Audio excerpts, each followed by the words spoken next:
may want it just so I can like trend, and if there's a change, then I can like, hey, what's going on? Exactly. Call them.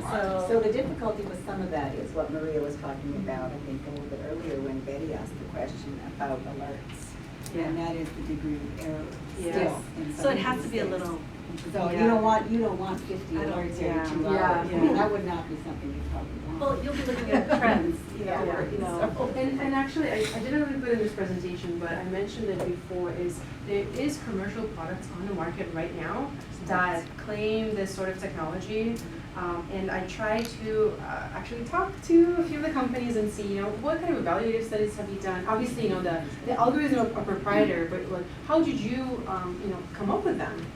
And then I asked, originally before I started this, can I potentially use your technology to evaluate, to test it, to see if it actually, detects things that they're claiming? And they were actually very unfriendly and not very interested in the idea. Because you can put the sensors. The question is what do you do with the data, and how, and that's kind of where we are right now. So yeah, I think there's definitely going to be use for it for growing aging population, living separately from their family, and just a matter of Can you comment briefly about environmental sensors versus wearable sensors, which the engineers love? Good point.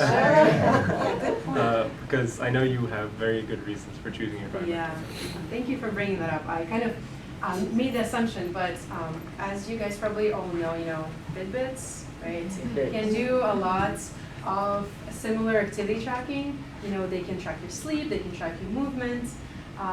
They are definitely provide you with somewhat similar information, but it's also very different. Because you don't have the problem with multiple people in the apartment, right? It's tied to you. You know who this is. So you get rid of that problem. But the other issue is that if we have, an 89-year-old, they might say yes to the Fitbit initially, because they know it's good for them. But then they have to charge it. They have to, clean it. They have to remember to sync it. As they potentially decline, they might lose it.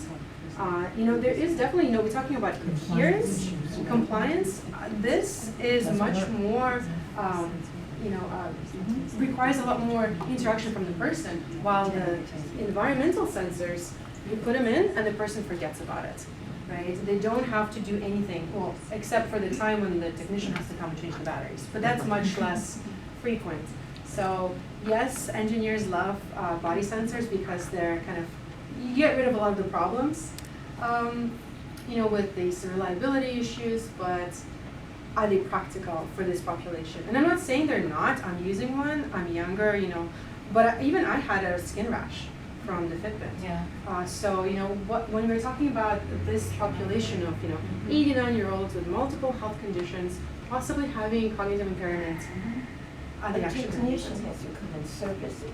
Yeah, but I have to charge it every day. Right? Every day. So it's much Every more day? resource intensive. Yeah. I think that they are also in environmental sensors working on sort of tagging, so you can tell whether it's that person or it's other people. So there's RFID tags which have been used commercially, to tag clothes in department stores to track them. And so some people have, some research groups have tried to supplement this smart home data with these RFID tags that are on the person. So they're not necessarily on the person, but maybe on their clothes or their shoes. And I think it's a great idea. I think it has a lot of potential. The problem is you need to tag all their clothes then, right? So if you say, or tag all their shoes, so then it becomes a problem of kind of scalability.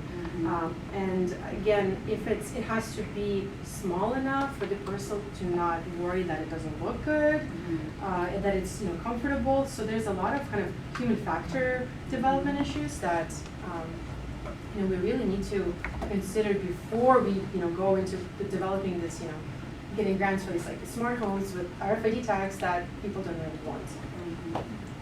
Only allow two pairs of shoes. Yeah. So that's, but one day you might decide to wear them and the next day you might not. Yeah. So, With a medical. yeah. Yeah. So knowing that Tiger Place is, it's owned by the University of Missouri? It's built in partnership with, yeah. And so I just wanted, because folks have talked about furniture, folks have talked about technicians coming in to change the batteries.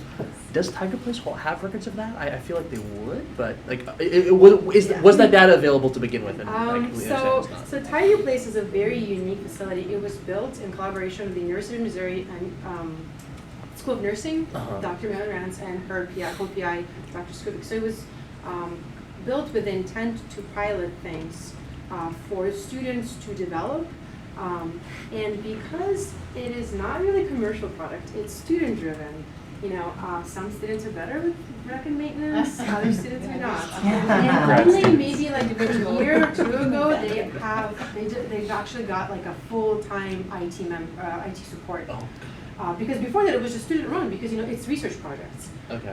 And so like I said, unfortunately it was inconsistent, and I think I asked the engineers to be mindful of that. You know, if students do run these projects, which a lot of them are, they're built with academic centers, we need to note everything, you know.